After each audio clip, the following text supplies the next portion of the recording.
E sobre as marcas da igreja, irmãos, o que são as marcas da igreja? Elas são elementos, características que Deus providenciou para que nós identifiquemos a verdadeira igreja de Cristo. Essa identificação, ela não é de caráter pessoal, né? Não sou eu que defino isso, nós não estabelecemos uma comunidade, uma igreja, segundo os nossos ideais, nossos caprichos, né? A igreja não é um clube social, ela não é uma organização que nasce com propósitos estabelecidos por nós. Ela tem marcas, ela tem características que o próprio Deus estabeleceu. Que bom, né? Portanto, os critérios para nós compreendermos as marcas de uma verdadeira igreja são bíblicos. Eles não são filosóficos, eles não são de qualquer outro cunho, são bíblicos, né? E hoje nós vamos, a última aula, né, foram 3 aulas. Na primeira aula nós falamos principalmente sobre as estratégias de Satanás em formatar uma falsa igreja, tá? Como ele é o pai da mentira, ele trabalha,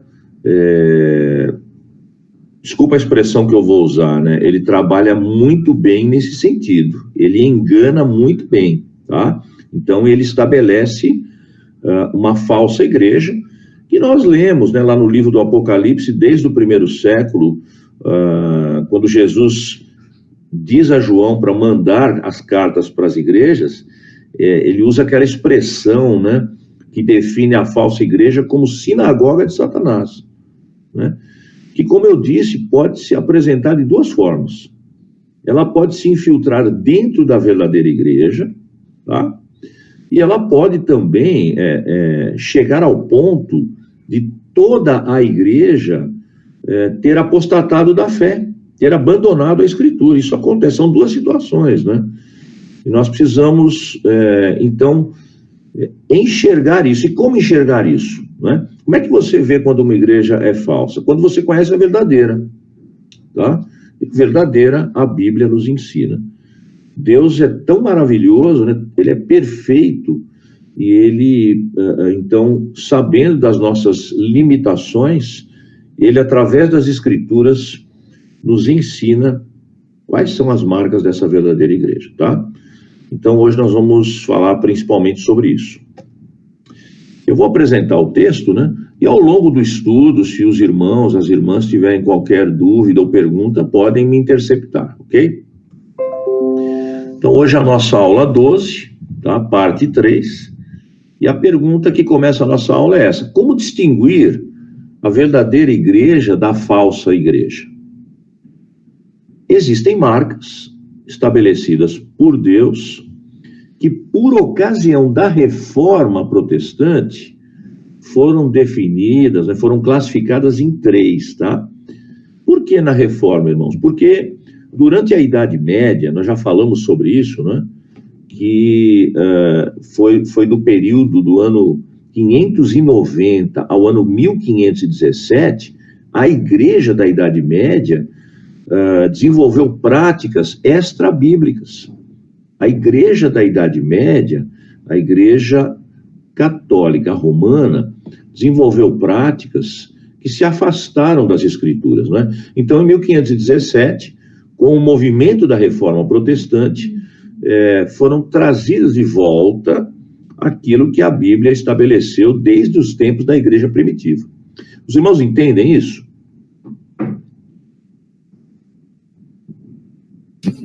Amém. Então, na Reforma Protestante, os reformadores não inventaram nada, né? Mas eles definiram, a partir das Escrituras, as marcas, né, que Deus estabeleceu para conhecermos a verdadeira igreja. E quais são elas? Aí estão, né? As marcas de uma verdadeira igreja estão na igreja que mantém a pura pregação do Evangelho. O que é a pura pregação do Evangelho, irmãos? É a pregação de um texto das Escrituras Sagradas que não tem a intervenção de homens, né, para mudar o sentido do texto. Não. Nós interpretamos e pregamos o que a Bíblia está dizendo. Nós não dizemos ao texto o que ele deve nos ensinar. Nós não introduzimos no texto ideias pessoais. Nós não usamos o texto para manipular pessoas, né? Nós não usamos o texto para definir a nossa vontade, mas sim a vontade de Deus.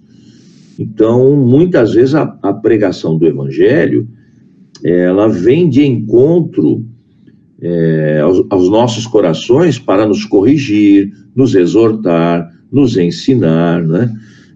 Da maneira que Deus estabeleceu, não da maneira que nós estabelecemos. Então, uma coisa muito delicada, irmãos, é a interpretação do texto que será pregado, né? Existem critérios, existem estudos, existem análises que são feitas para que a pregação seja o mais próxima possível daquilo que o autor do livro escreveu, inspirado por Deus, tá? Essa marca, irmãos, é fundamental, tá? A igreja deve manter a pura pregação do Evangelho.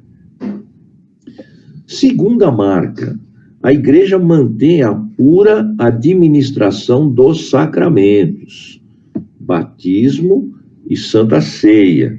Tá? Isso é uma marca, é uma característica de uma verdadeira igreja.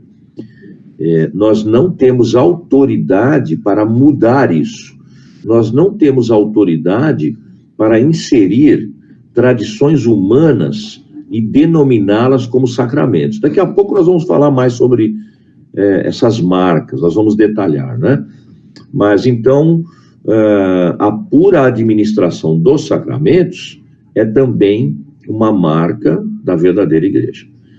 E terceiro, a igreja mantém o exercício da disciplina para todos, pastores, obreiros, fiéis, todos estão sujeitos à disciplina bíblica, que nos exorta, que nos corrige, que nos chama atenção, né?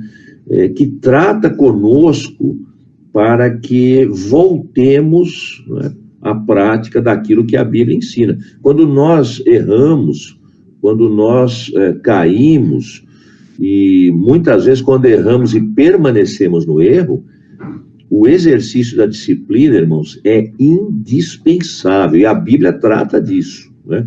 A Bíblia ordena que nós sejamos chamados, nós sejamos exortados, e isso acontece, inclusive, né, em níveis diferentes, tá?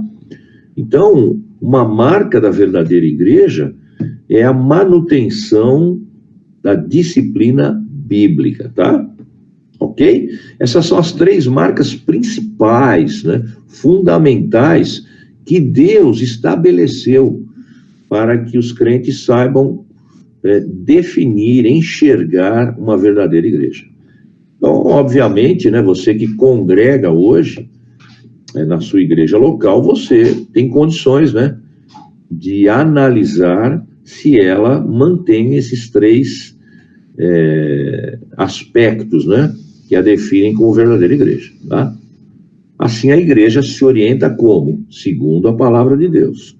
Tudo que é contrário à palavra de Deus, a igreja rejeita. E, finalmente, ela reconhece Jesus como o único cabeça. O cabeça da igreja é Jesus. É dele que procede tudo, a igreja é dele, a palavra é dele, ele é o Senhor, né, daqueles que ele salvou, que ele redimiu. Amém, irmãos? Dá para entender isso? Muitas vezes a gente vai lidar com um assunto, né, e é comum isso acontecer, as pessoas interpretam como uma ação pessoal, né, uma ação contra elas, e não é. É uma ação que procede da Bíblia Sagrada, não é nada pessoal, né? Então, quando você faz uma pregação, muitas vezes, eu já ouvi isso, você talvez já tenha ouvido, né? Ah, aquela palavra foi escrita para mim, né? Foi dirigida a mim. Possivelmente foi mesmo. Se Deus preparou para você ouvir uma pregação, foi para você. Mas ela não foi escrita intencionalmente para agredir a pessoa ou para mudar uma ideia da pessoa. Não, isso é o próprio texto. O Espírito Santo usa o texto sagrado para falar com as pessoas, né?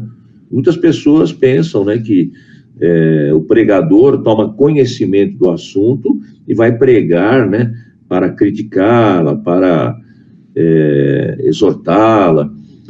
Veja, irmãos, quando nós preparamos uma pregação, obviamente, se nós estamos observando, principalmente como pastores da igreja, né, e há um problema que está tomando vulto na igreja, né, e a Bíblia orienta sobre aquilo, claro que nós vamos abordar o assunto e explicá-lo de forma pura segundo o Evangelho.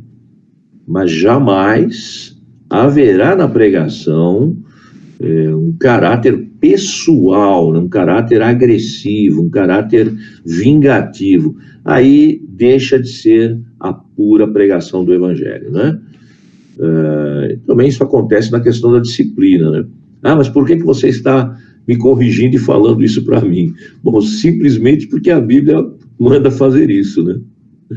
E muito interessante, né, irmãos? A disciplina também diz respeito àquele que a exerce na igreja. O próprio pastor está sujeito à disciplina bíblica. Qual é a maior autoridade na igreja, irmãos? A quem a igreja se sujeita? É Jesus, né? E o que a dirige, o que a norteia? A palavra de Deus, tá? Então essa aqui é a introdução do nosso assunto hoje. Eu creio que a aula hoje está bem tranquila, né? Os irmãos têm alguma pergunta sobre essa introdução? Nós vamos, a partir de agora, detalhar cada uma dessas 3 marcas. Os irmãos têm alguma pergunta, querem comentar alguma coisa?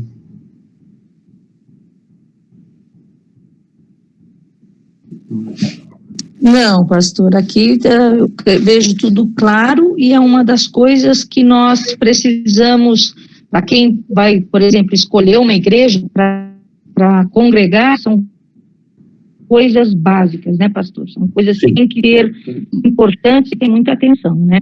Muita atenção. Para você saber que está no caminho certo, né? Então está bem claro. É verdade. Bom dia, irmã Sandra. Tudo bem? Bom dia, a paz a todos. Amém, a paz. Irmãos, eu queria fazer uma pergunta a vocês, então, né? Quem estabeleceu essas marcas que nós apresentamos agora?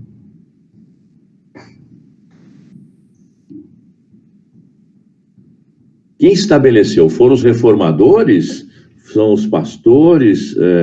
Foram homens? Quem estabeleceu essas 3 marcas, né? Da pura pregação do Evangelho, da pura administração dos sacramentos e do exercício da disciplina bíblica, né? De onde isso é tirado, né? Quem estabeleceu isso? O próprio Deus, né? O próprio Deus, né? Tá? Isso foi organizado pelos reformadores, né? Por ocasião da Reforma Protestante. Tudo bem, irmãos? Então vamos seguir, né? Nós vamos detalhar cada uma dessas marcas agora e os irmãos continuam à vontade aí para perguntas ou comentários. Primeira marca, a pregação do evangelho puro, do evangelho verdadeiro, né? Obviamente, sem o evangelho não há igreja, né? A igreja que não prega o evangelho, não trata o texto bíblico, né? E não ensina, edifica, evangeliza, não existe, né? Então, é como eu disse no início, a igreja, ela não é um clube social, né? Não é uma organização humana, criada a partir de ideias humanas, não. Ela é planejada, aliás, nós vimos, né, que a igreja foi planejada desde antes da fundação do mundo. Ela já estava estabelecida, é um texto que nós lemos lá na carta de Paulo ao Tito, né? Nós lemos esse texto. A igreja já é uma instituição com propósitos desde a eternidade, né? E se essa igreja deixar de proclamar o evangelho, isso pode acontecer? Pode. O que sobra, irmãos? Apenas a instituição, apenas a estrutura organizacional. A igreja, por estar na terra, né, por se organizar na terra, ela está sujeita às leis de um país, ela está sujeita a uma organização, a manutenções, a questões financeiras, né, a administração também das pessoas que se filiam a ela. Essa é a parte institucional, né? Essa é a parte organizacional. Mas o cerne da igreja, né, é a questão da vida espiritual, né? Ela é uma igreja que existe como igreja a partir do Evangelho. Tá? Portanto, ela se organiza de forma estrutural, organizacional, para proclamar uma verdade eterna, para proclamar uma ação de Deus que veio salvar a humanidade. Tá? Quando ela perde isso, ela deixa esta proclamação, e é muito perigoso isso, né, irmão? Porque às vezes a igreja, ela entra num ciclo, né, de ficar tratando apenas os seus problemas, as suas questões, ela gira em torno de si mesma, e ela perde essa proclamação, é muito perigoso, né? Ela deixa a sua função de igreja, ela deixa de ser luz, né? Por que a igreja está na terra? Para ser luz. Quem disse isso? O Senhor da igreja. Vós sois a luz do mundo, vós sois o sal da terra, né? Então, sem a pregação do evangelho, sem lidar com as escrituras, nós incorremos, né, no risco de nos tornarmos uma igreja pecadora, uma igreja que deixa a Bíblia, deixa de ser igreja, ela se torna uma instituição pecadora, né?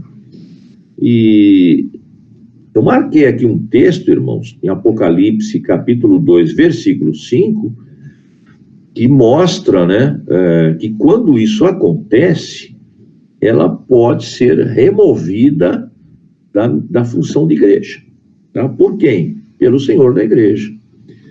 É um texto lá em Apocalipse, capítulo 2, versículo 5, que diz: recorda-te, pois, de onde caíste, converte-te e retoma a conduta de outrora. Do contrário, virei a ti, e caso não te convertas, removerei teu candelabro, teu candeeiro de sua posição. Tá? Quem está falando isso com a igreja? Jesus. O que é que ele está falando, né? Reflita onde você pecou, onde você caiu, se converta, volte ao caminho, né?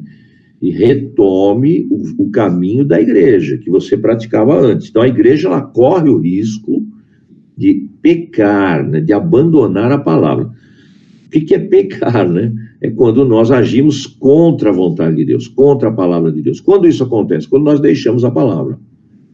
E uma igreja que não lida, que não prega o evangelho, está a caminho disso. E chega um momento, irmãos, em que ela apostata da fé, abandona a fé, ela se torna apenas uma estrutura organizacional. Isso acontece hoje? Acontece. Pode vir a acontecer? Pode vir a acontecer, né? Então, a igreja perde, né, a sua essência e se torna apenas uma instituição. Tá? Na superfície, na aparência, irmãos, parece que nada mudou. Tem música, tem uma palavra, né? Tem algumas práticas, mas aos olhos de Deus se tornou uma igreja falsa. Então, a pregação do verdadeiro evangelho é marca da igreja, é indispensável. Se isso faltar, né, resta o quê? Uma sinagoga de Satanás, tá? É como eu disse, há igrejas que acabam apostatando da fé e se tornam esse tipo de organização, esse tipo de sinagoga, apenas uma organização humana, e, obviamente, né, os seus ensinos serão ensinos falsificados, né? aí vem o maior perigo, né? As pessoas vão ser orientadas não pela palavra de Deus. Bom, quando nós ouvimos uma pregação, uma palavra, nós precisamos checar com as Escrituras. Tá?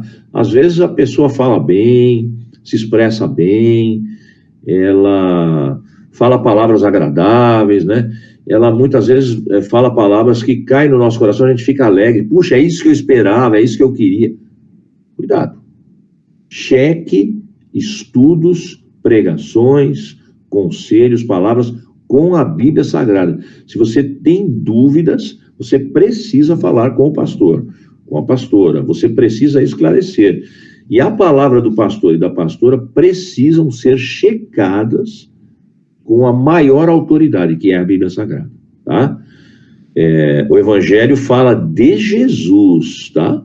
O Salvador da humanidade, o Senhor da igreja. Quando a igreja, por exemplo, né, deixa de pregar contra o pecado, é algo perigoso. Quando a igreja deixa de anunciar, né, o que o Evangelho anuncia, ela deixa de ser uma verdadeira igreja, tá? A igreja verdadeira é aquela onde fiéis, né, os membros da igreja e os sacerdotes se curvam diante de Jesus. A igreja é dele, é ele que manda, tá? E nós seguimos, obedecemos e vivemos em comunhão com ele. Irmãos, no texto que eu li aqui em Apocalipse capítulo 2, versículo 5, Jesus fala, né, que se a igreja pecar e não retornar ao Evangelho, ele remove o teu candelabro. O candelabro, o próprio Apocalipse fala, né? Apocalipse 1:20. São usados dois símbolos aqui, né?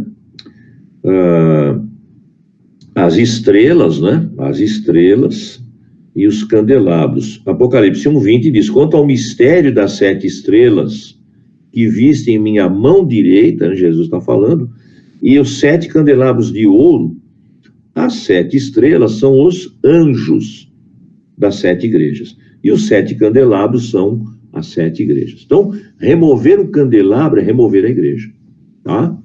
Uma igreja pode ser removida por Jesus, ela pode se tornar apenas uma estrutura organizacional. Apenas como observação, né? A palavra anjo, os anjos da igreja, a palavra anjo, né, significa mensageiro, né? O mensageiro da igreja. Algumas interpretações estabelecem que esses anjos são os mensageiros da igreja, os pregadores da igreja, os pregadores da palavra. Mas a palavra candelabro significa igreja, né? Então, irmãos, essa é a primeira marca da igreja, a manutenção da pura pregação do Evangelho.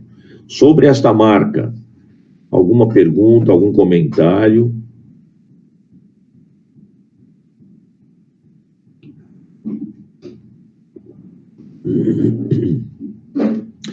Nós temos tido a preocupação, irmãos, sempre a tivemos, de buscar, né, estudar com zelo, com cuidado a palavra de Deus, né, para praticarmos a nossa própria vida e para ministrarmos à igreja, né, a palavra de Deus. Até eu lembro que acho que umas 2 semanas nós comentamos até a questão de tradução da Bíblia, né? Nós temos excelentes traduções da Bíblia para a língua portuguesa, irmãos, excelentes traduções, né? Isso nos ajuda ao estudar as Escrituras, né? Nós temos usado bastante nas pregações e até nas aulas, a Bíblia de Jerusalém é uma Bíblia que traz uma tradução muito boa, né? Do grego, do hebraico, do aramaico, uma tradução que foi feita depois da Segunda Guerra Mundial, né? Pelos freis dominicanos em Jerusalém, uma escola francesa, né? Ela foi traduzida para o francês e depois traduzida para outras línguas, inclusive a língua portuguesa, né? Então, buscar uma boa tradução, né? É uma Bíblia que contém os livros apócrifos, né? Que são livros não inspirados. Mas, para estudo e utilização numa pregação, é um texto muito adequado, muito bom, né? Amém? Vamos então para a segunda marca, né? Segunda marca, como nós dissemos no início, né? É a pura administração dos sacramentos. Quais são eles? Batismo e ceia. Quem disse isso? A Bíblia. Quem ordenou isso? Jesus. Não é? Ele ordena a prática da ceia, né? Ele ordena a prática do batismo. Nos evangelhos nós encontramos estas ordenanças, os sacramentos, né? Quando nós os praticamos, nós reconhecemos o senhorio de Jesus Cristo. Por quê? Porque ele é quem ordenou estes dois sacramentos, tá? Na aula passada, nós falamos sobre a fragmentação, né, da verdadeira igreja. Mesmo sendo verdadeira igreja, ela se fragmentou, porque os reformadores tiveram interpretações diferentes sobre alguns assuntos, por exemplo, a Santa Ceia, né? Nós comentamos que Martinho Lutero enxergava, né, a presença real de Cristo no pão, e o Ulrico Zwingli enxergava a presença simbólica. Essa divergência foi um dos motivos, né, que ocasionaram a fragmentação da igreja. Então, quando nós praticamos, irmãos, o batismo e a ceia, nós colaboramos, né, para diminuir a divisão que aconteceu, né, a fragmentação entre a verdadeira igreja, né, depois da reforma. Por quê, irmãos? Porque mesmo com essas divergências de visão sobre os elementos, né, quando nós os praticamos, nós nos focamos nas Escrituras. E fazendo isso, irmãos, a igreja, ela ainda que tenha pontos de vista diferentes, né, ela os pratica, ela comunga, ela chega àquilo que Jesus queria que ela chegasse, né? Então, quando ela come o pão e bebe o vinho, ela faz o que Jesus mandou, né? Vocês estão anunciando a minha morte até que eu venha. Vocês estão fazendo isso em memória de mim, né? Vocês estão praticando isto, né? Assim como eu determinei até a minha vinda. Então, é imprescindível, né, que a igreja pratique o batismo e a Santa Ceia. É indispensável, né? E fazendo isso... Pois não. Eu estava pensando aqui. Ontem, eu e o Vitor, a gente estava conversando com um amigo nosso, e a gente estava conversando, tem estudiosos falando isso, não é uma ideia nossa, mas o quanto hoje em dia o pensamento cristão, ele está desunificado, que é muito preocupante, dentro das igrejas protestantes. Está desunificado. Isso, pai, desunificado. Embora antigamente tivessem todas essas divergências na forma de pensar e tudo mais, todos esses homens demonstravam que o pensamento da igreja era unificado. Embora eles discutissem sobre a questão do batismo, da ceia, na forma de aplicar esses sacramentos, era uma questão mais unificada, era uma questão divergente, mas a igreja era unificada. Então, o povo de Deus tinha uma tradição, o povo de Deus vivia a fé e tinha uma mentalidade totalmente cristã. E isso se refletia nas diversas áreas da vida deles. E hoje em dia a gente vê o contrário, a gente vê que as divergências são muito mais sérias, porque elas não expressam uma forma de interpretar alguns pontos da Bíblia de uma forma diferente. Elas expressam realmente um pensamento que não é cristão dentro da igreja. Então, é uma desunião dentro da igreja, porque o próprio pensamento cristão não está dentro da igreja. E aí, é um exemplo que eu gostaria de dar, que a gente comentou ontem, que é uma falta de discernimento muito grande das pessoas em relação à aplicação do evangelho nas diversas áreas da vida delas. Então, a gente vê, às vezes, uma igreja que está ali, que é presente todos os domingos e que cumpre alguns mandamentos mais básicos, mas que, na essência, não vive, não tem um pensamento cristão, um pensamento bíblico, um pensamento transformado. E acaba demonstrando uma falta de discernimento mesmo nas outras áreas da vida. Então, eu entendo que realmente isso que a gente está estudando aqui é muito importante. Essa necessidade de unidade, de união, de sermos um coletivo, e um coletivo que está embasado nas Escrituras. Isso se vê não só na nossa pregação, mas em todas as áreas da nossa vida. Então, a gente tendo discernimentos parecidos para as diversas áreas da vida, para a forma de se vestir, para a forma de falar. Claro que aqui eu não quero dizer que todo mundo tem que falar igual, mas em relação ao jeito que a gente fala, ao jeito que a gente se porta, e outras áreas da nossa vida, a forma que a gente conduz o nosso dinheiro, enfim, a gente vê que falta mesmo essa unidade dentro da Igreja de Cristo. Uma unidade que corresponda ao pensamento bíblico, aplicado mesmo nas diversas áreas da vida. Então, é muito importante a gente ver isso. Penso que essa aula é extremamente relevante, também por conta disso. Ok. Obrigado, Bia, pela sua contribuição aí. Realmente isso acontece, penso eu que as pessoas, elas não utilizam só as escrituras, né? Quando isso acontece, irmãos, fica realmente perigoso, né? Por exemplo, né? Mesmo com aquela divergência entre Lutero e Zwinglio, tanto a igreja luterana como a igreja reformada adotaram o que a Bíblia diz, 2 sacramentos, tá? 2 sacramentos. É marca de uma verdadeira igreja. O contrário aconteceu também. Quando a igreja amplia, quando a igreja insere sacramentos que a Bíblia não colocou como tal, ela perde essa marca, né? Então, por exemplo, né, nós temos a necessidade, né, de que os sacramentos sejam administrados pelas escrituras, não por tradição, né? Então, quando eu herdo uma tradição, ela não pode interferir no ensinamento das escrituras. Se isso acontecer, irmãos, a igreja se torna falsa, tá? Isso aconteceu na Idade Média. Na Idade Média, em primeiro lugar, as escrituras não estavam disponíveis aos fiéis.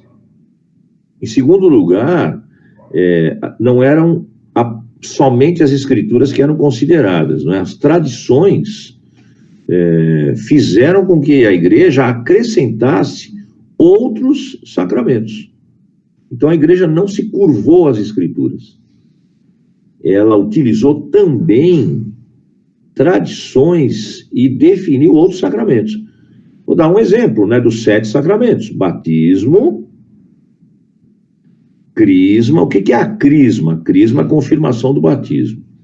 A Eucaristia, né, que é a Santa Ceia, a penitência, a unção de enfermos, a ordem e o matrimônio, tá?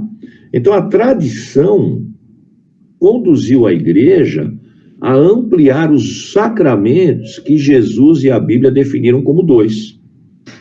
E ela passou a praticar na Idade Média, e ainda o pratica até hoje, esses 7 sacramentos. Eu marquei essa questão do sacramento ordem, porque é uma palavra que não define muito bem o que ele significa, né? O que é esse sacramento ordem, né? É a crença em que esse sacramento ordem confere poder para se exercer um ministério eclesiástico, tá? Então, por exemplo, alguns fiéis recebem esse poder para se tornarem um bispo, um padre, ou um diácono, né? O que caracteriza ordem e vocação, tá? A Bíblia ensina que há chamado para determinadas funções na igreja, ensina, né? Mas isso não é um sacramento, tá? Então, 7 sacramentos, inclusive o matrimônio, né? 7 sacramentos extrapolam aquilo que a Bíblia define, chama e ordena como sacramento, né? Batismo e Santa Ceia. Com a Reforma Protestante, também isto foi restabelecido, tá? Voltou-se à prática dos apóstolos, voltou-se à prática dos pais da igreja, daqueles que conduziram a igreja após a morte dos apóstolos, tá? 2 sacramentos, batismo e ceia. Amém, irmãos? Então, a igreja da Idade Média acabou seguindo a tradição e não as escrituras. Essa é a segunda marca, tá? A terceira marca da verdadeira igreja é a questão da disciplina.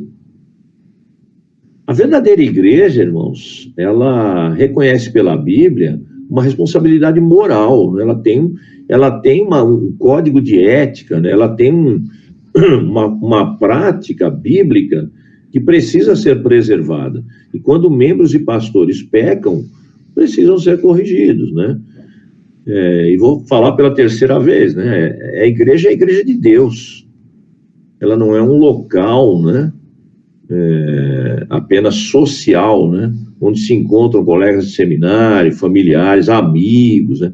Então eu não vou disciplinar aquela pessoa porque ela faz parte da minha família, ou ela é minha amiga, ou ela estudou comigo no seminário. Veja, a disciplina tem que acontecer, né? Quando isso não acontece, nós caímos na apostasia, tá? Nós afastamos a nossa prática das Escrituras. É um erro, né? Nós negamos o ensino da palavra de Deus, tá? Vou citar aqui um erro, né? Que nega o ensino da palavra de Deus, né? Chamado aniquilação. O que é aniquilação, irmãos? Aniquilação é a negação da eternidade do inferno, tá? É um conceito, irmãos, antibíblico, que diz que depois da morte física, a alma do ímpio é aniquilada, tá? Ou seja, né, é aquela história do sono da alma. A alma, quando a pessoa morre, ela perde a consciência após a morte, e a alma dorme, até que no juízo final ela será eliminada, a alma será eliminada. Não existe a eternidade do inferno, não existe sofrimento eterno, tá? Então a palavra aniquilação, por quê? Porque ela crê que as almas dos ímpios e também as almas, os espíritos malignos e todo o reino parasita de Satanás serão aniquilados no juízo final, tá? Isso é antibíblico, irmãos. O inferno, segundo as Escrituras, é um estado de sofrimento eterno. As almas dos ímpios não serão aniquiladas, tá? Pregar isso, ensinar isso, é negar a expiação de Cristo. O que foi a expiação de Cristo? Ele morreu, ele derramou seu sangue para reconciliar o homem com Deus, né? E reconciliar no quê, irmãos? Veja, o homem não tinha uma dívida com Deus que se resume somente na questão física. Não, ele pecou, né? Então não é uma questão só de morte física, né? O que Jesus suportou também na cruz foi a ira de Deus contra o pecador. Ele tomou sobre si, ele morreu fisicamente, mas ele também suportou, irmãos, além desse sofrimento físico, a ira eterna de Deus, né? O castigo que estava sobre nós. Isaías escreve essa profecia, né? O castigo que estava sobre nós foi lançado sobre Jesus, né? A igreja que crê que a obra de Cristo é apenas uma morte física, que não há o sofrimento eterno, que as almas dos ímpios serão aniquiladas após a morte física no juízo final, é uma igreja falsa. Por que eu trouxe esse exemplo, irmãos? Porque ele é o tipo do exemplo, é o tipo da prática que nega o ensino da palavra de Deus, tá? Essa questão, irmãos, do sono da alma, até que ela, do ímpio, né, até que ela aguarde ali a eternidade e os ímpios serão anulados, é uma heresia, tá? Ela é praticada hoje por algumas igrejas, né? Principalmente resultantes oriundas do século XIX, tá? Então, igreja que prega isto é uma igreja falsa. Ela não é uma igreja verdadeira que tem ali fiéis ali, desviados, afastados. Não, ela é uma igreja falsa, tá? Eu não sei se os irmãos conheciam essa doutrina da aniquilação, ela tem outros detalhes, né? Mas isso aqui é o suficiente, né? para exemplificar que quando fugimos do ensino da palavra de Deus, nós caímos em uma heresia, né? Também temos uma outra apostasia, né? Que é a questão da salvação fora de Cristo, tá? Se, contrário às Escrituras, nós supomos que a salvação de uma pessoa, né, sem a necessidade de crer na proclamação do Evangelho, leva essa pessoa à salvação, nós também caracterizamos uma igreja falsa. Ou seja, a salvação de uma pessoa depende da proclamação do Evangelho de Cristo. Tá? Sem isso, ela não pode exercer a fé para a salvação. Aí você fala para mim, mas e aquele índio, né, que está lá naquele lugar afastado, né, que as missões ainda não chegaram naquela tribo, né? Como é que ele vai ter a oportunidade de receber a proclamação do Evangelho e crer? Deus tem as suas maneiras de atingir esse tipo de pessoa, tá? De mostrar, né, as boas novas, onde Deus se volta para salvar, né, a humanidade pecadora nos seus mais diversos ambientes, tá? A igreja foi chamada, sim, para pregar, para se espalhar pelo mundo, divulgar a palavra de Deus. Os lugares onde esse acesso não é possível, irmãos, Deus não deixará, não deixa e não deixou de providenciar de alguma forma a proclamação dessa palavra. Aliás, você lê lá em Romanos capítulo 1, por exemplo, né, que uma das formas, né, de crer na palavra de Deus, de crer a própria criação da natureza, né, não crer na natureza, né, mas crer no Criador da natureza. Portanto, Deus tem, obviamente, né, ele não tem dificuldade nenhuma com isso, aliás, com nada, né, a sua forma de proclamar, né, a sua boa notícia de salvação também para essas pessoas em condições diferenciadas, tá? Mas se uma igreja, irmãos, prega ou pressupõe, né, que fora do Evangelho de Cristo a salvação, né, fora de Cristo a salvação, ela contraria as Escrituras, é uma igreja falsa, tá? Um outro exemplo, né, para a gente defender um valor cultural, tá? Vamos praticar algo como opção cristã, contrariando o ensino das Escrituras, tá? Então, por exemplo, hoje a Bia até falou aqui, né, sobre a questão do pensamento cristão. O pensamento cristão hoje é muito tênue nessa linha de pensamento cristão, porque quando a gente fala pensamento cristão, nós devemos falar só na Bíblia. Mas hoje, o pensamento cristão, por exemplo, se volta para questões culturais. Ele deveria pegar as questões culturais e trazer para a Bíblia, né? Mas não, ele se volta para questões culturais, contraria a Bíblia e estabelece na igreja práticas que não são bíblicas. Para quê? Para defender valores culturais, tá? Então, eu vou dar um exemplo aqui, né? Digamos que a gente queira se defender, e isso é feito hoje, né? A prática, né? A questão da ideologia de gênero na igreja. É um valor cultural, é antibíblico, mas foi inserido contrariando o ensino das Escrituras e caracterizando uma igreja falsa. Há igrejas hoje que inseriram essa prática por questões de defender valores culturais, tá? Isso é uma coisa muito forte hoje, né? E nós temos que ter cuidado, né, irmãos? A igreja é um local que deve receber, que deve reunir todas as pessoas. Todos são amados, todos são aceitos, independente da sua condição social, condição religiosa, qualquer pessoa, independente de raça, de cor, qualquer pessoa é muito bem-vinda na igreja. Mas a igreja segue a prática da Bíblia Sagrada.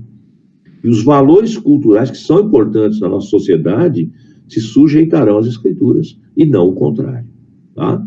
Então, irmãos, o que caracteriza uma igreja verdadeira é a manutenção da pura pregação do Evangelho, da pura administração dos sacramentos e do exercício da disciplina. Tenha isso como um critério para a sua análise de uma igreja. Sabendo analisar isso, você também vai saber analisar quando a igreja é falsa, né? Nós temos que ter isso muito claro para nós, tá? Então, não envolve amizade, não envolve família, não envolve colega de seminário, não envolve questão cultural, não envolve tradição. É a Escritura que determina, que desenha, que estrutura como é a igreja de Cristo, a igreja verdadeira de Cristo, tá?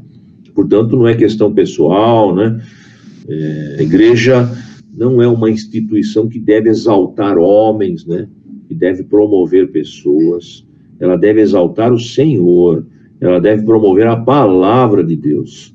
Essa é uma igreja verdadeira. E ela vai manter a todo custo, no poder do Espírito Santo, a manutenção da pura pregação do Evangelho, da pura administração dos sacramentos e do exercício da disciplina, tá?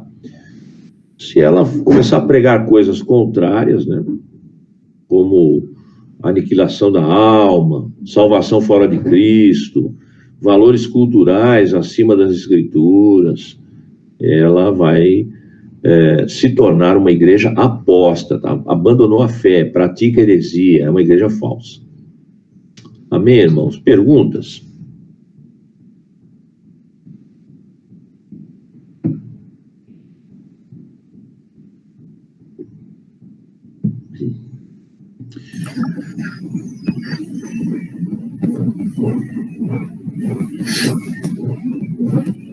Alguma pergunta, irmãos? Alguma dúvida?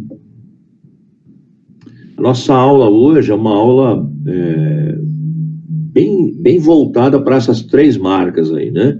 A gente compreender essas marcas, tá? E identificá-las como bíblicas, ok? Então, veja bem, irmãos, a nossa missão não é atacar igrejas, atacar pessoas. A missão da igreja não é atacar ninguém, é atacar as trevas. A nossa luta é contra os poderes das trevas, tá?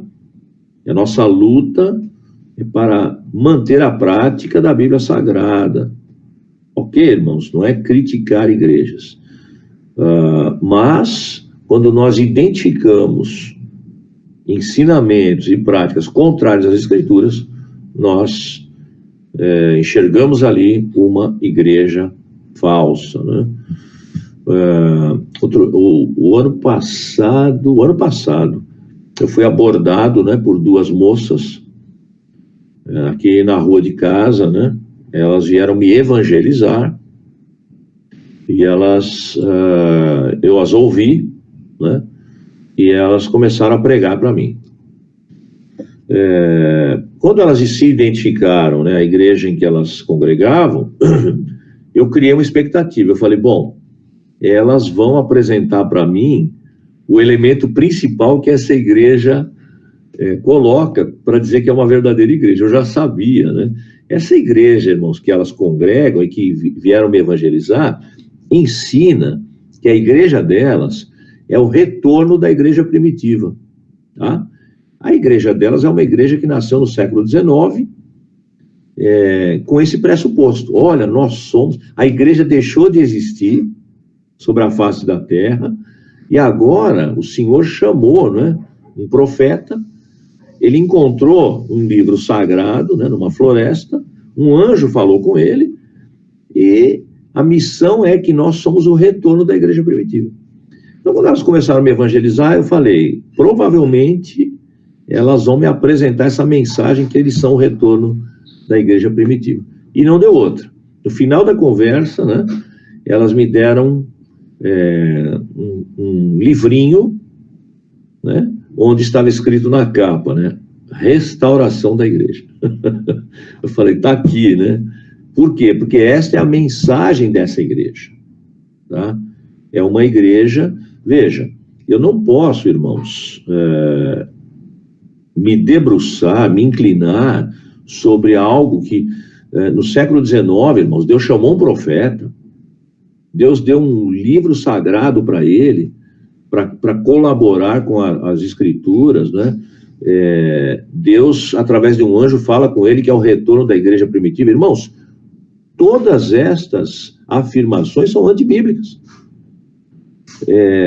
Os profetas e apóstolos de Deus escreveram a Bíblia Sagrada, foram chamados por Deus, e nós já temos, irmãos, desde do século I e até o século IV, o conjunto de escrituras sagradas está fechado, não tem revelação nenhuma nova, irmãos. Obviamente eu não vou ficar brigando com as moças, não, vou discutindo com elas, né? Mas é importante que nós tenhamos no nosso coração esta verdade, que não é minha, é bíblica. Segundo, irmãos, o próprio Jesus disse: as portas do inferno não prevalecerão contra a igreja. Ou seja, ela nunca deixou de existir. Como é que eu posso agora organizar uma igreja na terra e anunciar, olha, a igreja deixou de existir aí por 1.800 anos e nós somos o retorno, né? Há 4 igrejas que nasceram no século XIX que pregam isso, tá? Uma delas, a igreja dessas moças, veio me evangelizar. E quando ela se apresentou, eu já estava preparado, né? Meu coração já estava preparado. E elas me deram o material. Quando eu cheguei em casa, eu fui ler o material, né? E realmente era isso, né? Eles ensinam ali que eles são o retorno da igreja de Jesus, né? De Jesus dos últimos dias, né? São os últimos dias e Jesus está trazendo de volta a sua igreja que deixou de existir. Não posso, como eu disse, nada pessoal, nada organizacional, é Bíblia, irmãos, né? Então, as marcas da verdadeira igreja procedem da Bíblia. Glória a Deus que Ele providenciou isso para nós, irmãos, né? Para nós não sermos enganados. Os irmãos entendem isso, né? Então, guarde isso no seu coração, né? Estude essa questão, preserve, né, a sua vida cristã, colabore com a igreja local que você congrega hoje, lute, né, para que ela mantenha, junto do seu pastor, da sua pastora, para que ela mantenha essas marcas, né, que a caracterizam como uma igreja verdadeira. Por que isso é importante para nós, irmãos? Não só para nós discernirmos igreja verdadeira ou falsa, né, mas para nós nos renovarmos, nos alegrarmos no Senhor da igreja e cumprirmos a nossa missão, né? Amém, irmãos? Quando você vai pregar para a pessoa, você não vai falar, olha, eu estou aqui, né, em nome de Jesus, eu sou a igreja verdadeira. Veja, você sabe pelas escrituras isso, mas você vai ali com todo o poder do Espírito Santo, toda a alegria, toda a capacidade, né? Aliás, domingo passado nós falamos sobre os talentos que Deus te deu, né? Você vai anunciar um evangelho puro, um evangelho que pensa, irmãos, no ser humano, na pessoa. A instituição igreja existe para isso, né? Então, renovados, fortalecidos, né? Ciente de que estamos na palavra de Deus, somos a verdadeira igreja, não pelos nossos méritos, mas pelos de Jesus, pela graça. Vamos anunciar aí, né? Com toda alegria, com todo poder, com toda ênfase, né? A palavra de Deus. E muito importante, como no culto ontem de mulheres foi dito, né? Ontem foi ensinado, né, sobre aquela personagem, né? Aquela mulher, Caterina, né? Ela era uma mulher convicta da palavra de Deus. Ela escrevia, ela pregava, ela evangelizava, ela atuou na reforma protestante, e essa foi uma marca dela, convicta. Nós temos que ter convicção das escrituras, irmãos. Nós estudamos a Bíblia aqui numa aula, nós ouvimos uma pregação, mas nós precisamos, irmãos, desenvolver, nós precisamos estudar, nós precisamos conhecer para praticar e pregar a palavra de Deus, tá? Isso é marca, né? Isso é fundamental. Isso é coisa para crente, isso é coisa para a igreja, viu? Mas isso é para pastor, é para teólogo, também, mas a Bíblia, irmãos, a palavra de Deus é para todos, viu? É para todos. Todos devem estudar, conhecer, viver e pregar. Amém? Então, essas são as marcas da igreja verdadeira. Essa aula é uma síntese, né? Ela é um apanhado desse assunto. E eu encerraria aí perguntando a vocês, né? Se vocês têm alguma indagação, algum comentário, alguma experiência, né, que queiram relatar, fiquem à vontade. Tem uma coisa que eu estava lembrando aqui durante a aula sobre a tradição, e Jesus fala bastante dos fariseus, né? Da contradição do que eles faziam, e algumas vezes Jesus chama eles de guias cegos, né? Porque eles não pregavam a palavra em si, mas viviam as tradições, né? E aí eu lembrei do texto de Marcos, capítulo 7, que os fariseus questionam Jesus porque alguns discípulos dele não lavavam as mãos antes de comer, que era uma tradição, né? E aí Jesus diz, a partir do versículo 6, que Isaías já tinha profetizado sobre eles, né? Sobre os hipócritas, que eles louvam a Deus com os lábios, mas o coração deles está longe de Deus. E aí no versículo 8, Jesus diz assim: vocês negligenciam os mandamentos de Deus e se apegam às tradições dos homens. Exatamente. Então, eu acho que tem tudo a ver com a questão da gente estar atento em relação a não se afastar da palavra de Deus e não se guiar só pelas tradições dos homens, né? Sim. Algumas são importantes, são válidas, mas não são um fundamento, né? Como a gente viu aqui. Sim. Sempre a palavra. Sim. Tradição, irmãos, é coisa ruim? Nem sempre. Não é?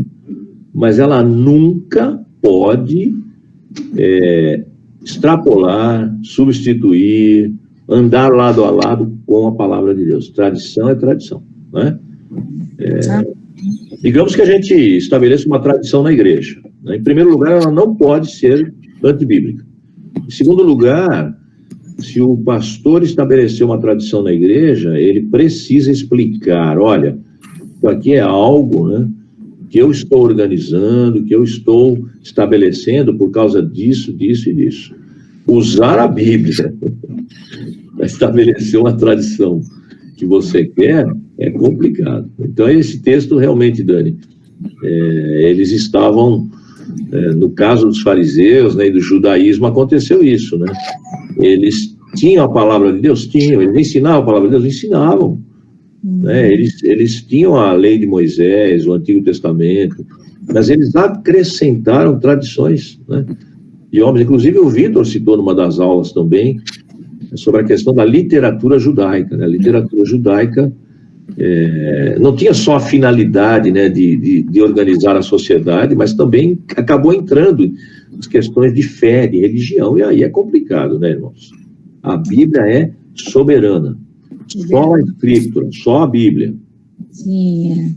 Amém? Pastor Mário, na semana retrasada, né, nós perdemos uma sobrinha neta.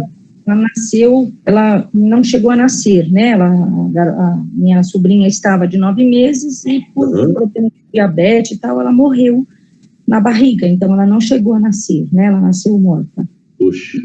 E como a maioria, né, das irmãs do Luiz são católicas, né, a irmã desse rapaz que perdeu, falou: olha, vai ter uma missa de 7º dia em São Paulo, como é tradição da Igreja Católica, né, e nós de Bragança, que elas são de Bragança, não podemos ir. Nós podemos ir até a sua casa, e aí você ora pela Heloísa, que morreu, né, com a gente. Eu expliquei: olha, vocês podem vir, né? Nós todos oraremos, mas não pela Heloísa. E sim, ficaram. Porque não há motivo para nós orarmos pela Heloísa. E aí explicamos para eles, né? Que nós oramos pelos que ficaram e tal. São tradições que eles, né? Cultuam e aquilo fica, né, pastor, na pessoa, e ela acha. E eu achei que no caso, foi assim, sabe, alcançou bastante deles, né? Sim. A explicação que a gente deu sobre isso. Que oportunidade, né, de falar, né?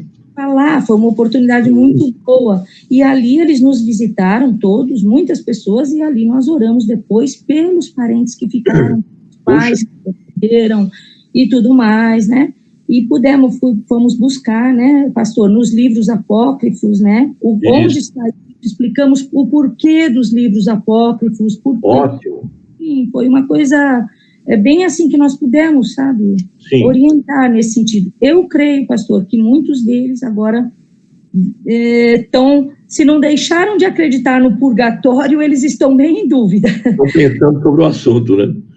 Entende? Então, Deus nos dá essas oportunidades, né, pastor, de mostrar o que é verdadeiro e o que é tradição, né? Sim. Os que bênção deles, eles foram bem humildes, né? Eles foram lá, receberam oração, aceitaram a orientação, né? Sim, isso foi muito bom, né, pastor? Pudemos alcançar muitos deles, né, com isso. Que bom que vocês citaram os apócrifos, mostraram lá, se não me engano, em Macabeus, né? Fala sobre essa questão. Então, para as pessoas, para nós não é fácil, para as pessoas é muito difícil. Algumas igrejas pregam essa questão, né, de orar pelos mortos. Outra igreja fala que a alma do ímpio vai ser aniquilada, né, o sono da alma. As pessoas ficam perdidas, né? Então, quando Jesus veio, irmãos, a sociedade da época estava assim. Existia a crença dos gregos, dos romanos, o judaísmo, havia um misticismo. Jesus veio com a verdade, irmãos. Ele trouxe uma palavra que foi uma palavra que trouxe luz para as pessoas, trouxe clareza para as pessoas. Amém. O que realmente é a vontade de Deus, né? Então, muito bom. É por aí que nós precisamos caminhar, né? Glória a Deus, né? E sempre observando a palavra de Deus, né? Amém. Amém? Amém.